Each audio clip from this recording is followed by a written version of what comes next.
इनकी मैंने जानकारी ली। राज्यसभा और लोकसभा में जिसका नाम मैं पुकारता हूं वो अपने स्थान पे खड़े होकर के प्रश्न का संख्या बताता है। मंत्री जी खड़े होकर के कि सदन के पटल पर उत्तर रख दिया है, तत्काल फिर पूरक प्रश्न मिलते हैं। ये मैंने अपने राज्यसभा के जितने मेंबर्स हैं उनसे भी पूछा, राज्यसभा सचिवालय से भी पूछा, लोकसभा सचिवालय से पूछा, तो जो अपनी व्यवस्था दे रखी है कि उत्तर प्रश्न का उत्तर अपन नहीं पढ़ेंगे और प्रश्न आप टेबल पर रख दिया है और उसके बाद पूरक प्रश्न पूछेंगे, ये व्यवस्था लागू रहेगी। अब इस पे कोई चर्चा का है नहीं, बाकी चर्चा हो तो चैम्बर में। अध्यक्ष महोदय बोलो नहीं, क्या वहाँ पर भी ये कंप्यूटर्स की वजह से ये है? हाँ, पर ये जो हमारा जो वैज्ञानिक जो हमारा ये चाणक्य है, इससे तो अभी तक दोस्ती हुई इस पे सबका उत्तर रहता है, जिसकी रुचि होगी उसे पढ़ ले। ओके, चलिए चंद्रभान सिंह, हाँ, प्रश्न संख्या 46 आपके लिए उत्तर रख दिया है। अच्छा, बाद में प्रश्नकाल के बाद नहीं, इसी पे भी बाद में चैम्बर में सत्ता पक्ष बीच में व्यवधान नहीं, मुझे सुझाव ध्यान में पूरा। आप भी ना बोले, आप बैठिए, आप पूरे प्रश्न पूछो। प्रश्न संख्या 46 नो, माननीय मंत्री महोदय, मैं आपसे पूछना चाहता हूं, माननीय मंत्री महोदय, मैं आपसे पूछना चाहता हूं, साइबर क्राइम फ्रॉड की प्रार्थी जब चित्तौड़गढ़ के साइबर थाने में जाता है तो उसको यह बताया जाता है कि 2 लाख तक या 2 लाख से ज्यादा का साइबर फ्रॉड आपके साथ हुआ हो तो आप एफआईआर साइबर थाने में दर्ज कराएं। 2 लाख से कम फ्रॉड की पीड़ित का जो संबंधित थाना है वही जाकर आप एफआईआर करवानी पड़ती है। यही सबसे बड़ा कारण है कि विगत 3 वर्षों में 36 मुकदमे ही साइबर थाने में दर्ज हुए हैं। मंत्री महोदय ये बताने का कष्ट करें कि यह भेदभाव साइबर थाने में साइबर एक्सपर्ट होते हुए भी ढंग से टेक्निकल सब चीज पता कर सकते हैं, पर पीड़ित संबंधित थाने में पहले से ही पुलिस अतिरिक्त भार होता है, जिम्मेदारी होती है, वह साइबर क्राइम ढूंढना उनके लिए बहुत मुश्किल होता है। इसलिए 2 लाख से ज्यादा का वह साइबर क्राइम में दर्ज नहीं करते हैं। मंत्री महोदय से मेरे विनती है कि सभी साइबर थाने में अगर 10,000 की 20,000 की भी अगर इस प्रकार की होती है तो दर्ज कराएं, संबंधित थाने की नहीं वो साइबर थाने में करवाएं। नंबर 1 तो ये। माननीय मंत्री जी। माननीय अध्यक्ष महोदय, चित्तौड़गढ़ विधानसभा क्षेत्र के अंदर 1 जनवरी 22 से 31 दिसंबर 24 तक 36 केसेस हुए। उसके अंदर से 10 में चालान हुए, 17 एफआर मिली, अनट्रेस प्रॉपर्टी और या व्यक्ति नहीं मिला, 9 अंडर इन्वेस्टिगेशन है। और यहाँ पर 2.70 करोड़ के जो केसेस थे उसमें से 1.82 करोड़ रिकवरी होगी है, जो मैं सोचता हूं कि बहुत अच्छी रिकवरी हुई है आपके यहाँ। नहीं मंत्री महोदय, मैं तो इतना अर्ज कर रहा हूं आपसे कि 2 लाख से कम का कोई साइबर क्राइम होता है तो साइबर थाने में एफआईआर दर्ज नहीं करते हैं, तो आप ऐसा यहाँ से एक विधिवत करवाएं मंत्री महोदय आपके अनुमति से कि अगर 10,000 की भी अगर साइबर ठग होता है तो वो एफआईआर वहीं साइबर थाने में दर्ज होगी। वो संबंधित थाने में भेजते हैं उसको दर्ज करने के लिए, पर साइबर थाने में वो उस तरह की रिपोर्ट दर्ज नहीं करते हैं। ये सबसे बड़ी वहाँ की सब मेरे हिसाब से पूरे राजस्थान में इस प्रकार की चीज होगी। मेरे वहाँ की मेरे बात करने पर भी इस प्रकार की दिक्कत मेरे वहाँ विधानसभा में आ रही है कि छोटे से छोटी कोई ऐसी ये होती है साइबर क्राइम तो उस प्रकार का केस संबंधित वहीं साइबर खाने में दर्ज हो जाए, इस प्रकार का आप बताएं। ऐसा नहीं होना चाहिए। अमाउंट के ऊपर अभी बहुत बड़े अमाउंट के ऊपर वो नहीं दर्ज करते हैं, इसकी मैं पूरी जानकारी ले लूंगा और आपके पुलिस स्टेशन के बारे में पूरी जांच करके बता दूंगा आपको। आप बैठिए, मंत्री का उत्तर में कोई नहीं बोलेगा। माननीय डोनाल्ड ब्राजो, आप आपके विपक्ष नेता बोलेंगे, आप नहीं बोलोगे। बैठिए, आप बैठिए। मैंने कल व्यवस्था दी थी, आप भी बैठिए। मैंने व्यवस्था दी है हरिमोहन जी, मैंने व्यवस्था दी थी। वो पूरे प्रश्न पूछ रहा है, मंत्री जी उत्तर दे रहे हैं, उनका पूरा उत्तर सुनो, उसके 2 पूरे प्रश्न हो जाएं। विपक्ष का नेता उसमें चाहेगा तो अनुमति दूंगा तो पूछेंगे, बाकी कोई नहीं बोलेगा। माननीय अध्यक्ष महोदय, एक मंत्री महोदय एक जवाब देने दो आपका। इनका उत्तर सुनो कि साइबर थाने के अंदर 3 लाख की लिमिट है, 2 लाख की लिमिट नहीं है।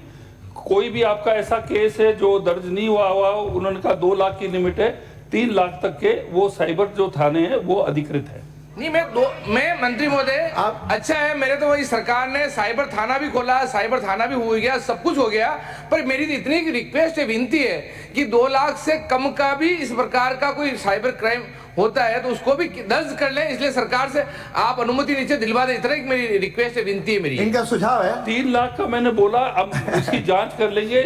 3 लाख से कम के जिन जो भी रिफ्यूज किए उस पर कड़ी कार्रवाई हम करेंगे। अगला प्रश्न है। हाँ, अरे आप बात है, आप बैठिए। ये माननीय सदस्य ने जो मामला उठाया ना, गंभीर है साहब। 36 महीने में 36 ही मामले दर्ज हुए, तो फिर साइबर थाने का मतलब क्या है? 36 महीने में 36 तो ही। साइबर और ज्यादा प्रकरण होने चाहिए क्या? हो तो बोला। बात ये है साहब, इसका मतलब ये है कि लोगों को ट्रका के भेजा जा रहा है, मामले दर्ज नहीं हो रहे। अध्यक्ष महोदय, चलिए। अध्यक्ष महोदय, अगला प्रश्न- एक मिनट, अध्यक्ष महोदय, श्री लक्ष्मण संख्या अध्यक्ष महोदय, 47। अध्यक्ष महोदय, माननीय मंत्री, साइबर क्राइम जो है वो सबसे ज्यादा उसका जो भारी तादाद में है वो मेवात एरिया के अंदर है, आपके एरिया के अंदर है, बहुत ज्यादा होते हैं। आपका जो एनसीआर एरिया है वो इंडिया में नंबर 1, 52% केसेस जो हैं जो साइबर क्राइम के हैं वो एनसीआर में, और आपके एरिया के अंदर तो बहुत ही ज्यादा है नेता प्रतिपक्ष। आप जरा संभाल हो लें। गया आपका। आप सर, बात विषय ये नहीं है कि कहाँ ज्यादा है कहाँ कम है। कहने का मतलब ये, जब साइबर थाना अपन ने खोला है तो वहां पे लोगों को टरकाया नहीं जा, रिपोर्ट दर्ज हो, और यहाँ टरकाया जा रहा है। इसलिए आप, हमारा समय भी रहा 2 साल 1 साल आपकी है, ये तो 36 महीने का इन्होंने पूछा है, तो कोई इसमें कोई ये बात नहीं है कि आपके समय की हमारे समय की कोई बात नहीं है। बात ये है कि अगर नियमों में कोई ढील, अगर इस प्रकार की कोई बाउंडेशन लगा दी कि छोटी फ्रॉड का वहां पे मुकदमा दर्ज नहीं हो रहा है, इसलिए कम दर्ज हो रहे हैं, तो लिमिट हटा देनी चाहिए। उन्होंने सुन लिया। अध्यक्ष महोदय, जब 3 लाख का बोला है उससे अगर कम कोई टरका दिया है कुछ किया तो हम एक्शन लेंगे उसके ऊपर। आश्वासन मैंने उसको दे दिया ऑलरेडी। ठीक है, धन्यवाद मंत्री जी। लक्ष्मण, संख्या 47। माननीय मंत्री जी, सदन के पटल पर रख दें। इसका माननीय अध्यक्ष महोदय जवाब आ गया। मैं पूछिए। पूरा प्रश्न पूछ लेता हूँ। ये मैंने पूछा विधानसभा बस्सी में कितनी सड़कें की वर्तमान स्थिति क्या है, तो इसमें 111 सड़कों का दिया है। सब में संतोषजनक बताया। जिस सड़कों में 2-2 फुट के खड्डे हैं, बिल्कुल टूटी फूटी है, चलने योग्य नहीं है, उनको भी यही बताया कि साहब वो संतोषजनक है। जो अच्छी है उनको भी संतोषजनक। तो 111 की 11 सड़कें अगर संतोषजनक है तो ये तो मेरे ख्याल से जवाब सही नहीं है। आप पूछिए। तो इसको आप बताएं कि माननीय उप मुख्यमंत्री महोदय बताएंगे कि कब तक इनको ठीक कर दिया जाएगा। इसके अलावा दूसरा है कि जो ये तो है गारंटी अवधि की, लेकिन जो बिना गारंटी की ग्रामीण सड़कें हैं उनकी स्थिति तो बहुत खराब है, नॉन पेचेबल बहुत ही खराब है। तो उनको कब तक ठीक करने का विचार रखती है सरकार? माननीय मंत्री जी। जी, अध्यक्ष महोदय, मैं हमारे माननीय सदस्य को आपके माध्यम से बताना चाहूंगी कि बस्सी विधानसभा क्षेत्र में कुल 111 सड़क कार्य दोष निवारण अवधि में है, जिनमें से 63 सड़कों का मरम्मत कार्य संवेदक के द्वारा बिना नोटिस दिए ही कार्य पूर्ण कर दिया गया एवं शेष 48 सड़कों पर 126.92 किलोमीटर लंबाई में संवेदक के द्वारा नोटिस जारी किए जाने उपरांत मरम्मत कार्य पूर्ण कर दिया गया। चूंकि नोटिस पर संवेदकों के द्वारा मरम्मत कार्य करवा दिए गए हैं, अतः अन्य कोई कार्रवाई नहीं की गई। यदि माननीय विधायक महोदय किसी सड़क को ध्यान में लाना चाहते हैं तो मुझे अवगत करवा दें, उसका मैं पुनः परीक्षण करवा दूंगी। माननीय अध्यक्ष महोदय, माननीय मंत्री जी ने जवाब दिया कि साहब कोई भी ऐसी रोड हो जिसका ध्यान में लाने योग्य, सारी सड़कें खराब है वहाँ की। तो ग्रामीण क्षेत्र की टोटली सड़कें टूटी हुई है, 2-2 फुट के गड्ढे, उनको संतोषजनक बताया। दूसरा आपने बताया कि गारंटी अवधि में जो सड़कें वो सरकार ठीक नहीं कराती, उसको संवेदक कराता। संवेदक को तो सरकार ही पैसे देती है, सरकार के जो इंजीनियर सुपरविजन करते हैं। अगर सरकार ही नहीं दे कराएगी तो फिर संवेदक तो कभी ठीक नहीं कराएगा इसका। तो ये जवाब भी संतोषजनक नहीं है। वैसे जवाब दिया जवाब देने के नाम से। तो ये बताएं कि ये इनकी जो संवेदक है के द्वारा जो नहीं कराई गई अभी तक ठीक है, उनको कब तक ठीक करवा दिया जाएगा और नॉन पेचेबल को कब तक ठीक करवा दिया जाएगा? अध्यक्ष महोदय, ये सब जो सड़कें हैं डीएलपी पीरियड की, ये पिछली सरकार के समय ही बनवाई गई थी। बहुत दुर्भाग्यपूर्वक स्थिति है सड़कों की, बिल्कुल मैं मानती हूँ।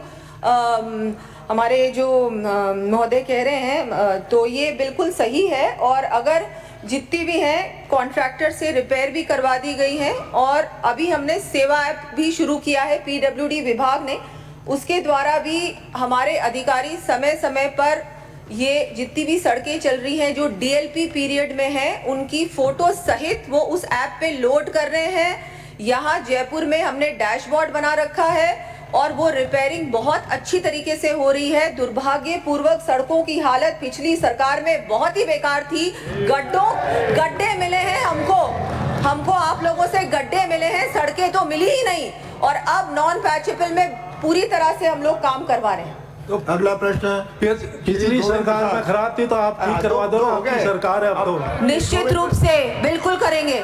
श्री गोविंद प्रसाद। प्रश्न संख्या 48। माननीय मंत्री जी। मैं माननीय मंत्री जी का जवाब आ चुका है और मैं मंत्री जी के जवाब से संतुष्ट हूँ, परंतु जो भवन बना हुए हैं वो काफ़ी जर्जर है। इसके साथ साथ मैं माननीय मंत्री महोदय से पूछना चाहूँगा कि भवन तो कंप्लीट है, लेकिन कर्मचारियों के आवास हेतु क्या सरकार भवन बनाने का विचार रखती है? माननीय मंत्री जी।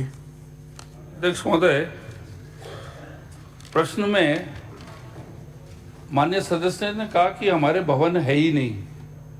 ये मूल प्रश्न में उन्होंने ये बताया था, तो मैंने ऐसा कभी केस नहीं देखा। ये सब फोटोएं हमारे पास सब हैं, भवन बन चुका है, टाइमली बन चुका है, और ये कह रहे हैं कि जर्जर हालत में है।